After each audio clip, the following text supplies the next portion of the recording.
Hey yo, bro, salam alaikum, rahmatullah barakatuh. You know how Ramadan Kareem, bro.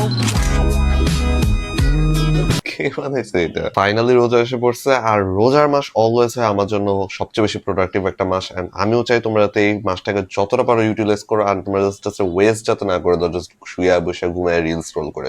Usually রোজার মাসের মধ্যে আমার 3টা কাজ থাকে। ফার্স্ট কাজ হইতেছে ঘুমানো, দ্বিতীয় কাজ হইতেছে ঘুম থেকে উঠে কাজ করা, তৃতীয় কাজ হচ্ছে কাজের মাঝখানে যদি নামাজ টামাজ থাকে ওইসব পড়া, বা মাঝে মাঝে কত হালকা টালকা কোরআন শরীফ পড়া। That's it. সো এই 3টা কাজ, ঠিক আছে। বেশিরভাগ ঘুমাই হচ্ছে সেহরির পর।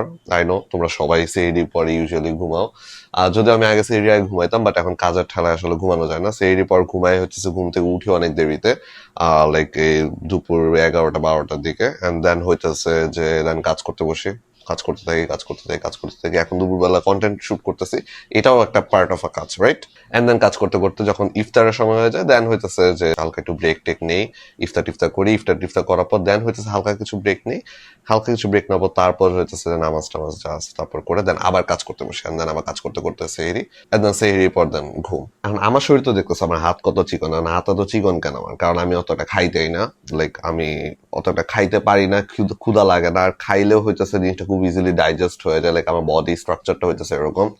সো যেটা হয়েছে, রোজা আসলে দেখা যাচ্ছে যে ওই এক্সট্রা যে সকালবেলা খাবার বা দুপুরবেলা খাবার বা বিকালবেলা ওই খাবারগুলোর যে ইস্যুগুলো আছে ওইগুলো অত একটা থাকে না।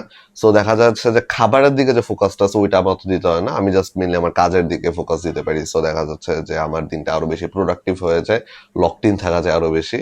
আর দেখা যাচ্ছে যে ডিস্ট্রাকশন যত কম থাকে, যেটা অলওয়েজ চেষ্টা করি আমি লাইফ মধ্যে কাজ করার সময় যতটা ডিস্ট্রাকশন কমায় রাখা যায়, ওইটা হয় রোজার মধ্যে। সো আমার কাছে মনে হয় দ্যাটস ওয়াই রোজা আমার কাছে অলওয়েজ একটা প্রোডাক্টিভ একটা মাস হয়। যদিও রোজার সময় আসলে আমার রুটিন অনেকটা চেঞ্জ হয়ে যায়, that's a little sad part, but then again routine কিছুটা চেঞ্জ হলো। আই থিঙ্ক অন্যান্য মাসের কম্পারিজনের মধ্যে রোজার মাসটা আমার জন্য সবচেয়ে বেশি প্রোডাক্টিভ হয়। আই ডোন্ট নো তোমাদের জন্য কি হয়, অনেকের কাছে শুনছি রোজার মাসটা আমার প্রোডাক্টিভ হয় না, but yeah let me no তোমাদের সিচুয়েশন নাকি। বাট যেটাই হোক, আমি চাই যে রোজার মাসটা যেহেতু একটা বরকতময় মাস, রোজার মাসটাকে যতটা সময় ইউটিলাইজ করার চেষ্টা করো। রোজার মাসটাকে যতটা পরিমাণ তোমরা ইউটিলাইজ করতে পারবা, দেখবা যে রোজার পর যখন ঈদ আসবে তোমাদের কাছে ঈদটা অত বেশি ভালো লাগবে, আর মনে হবে না যে আরেকটা রোজা আমি ওয়েস্ট করে দিলাম।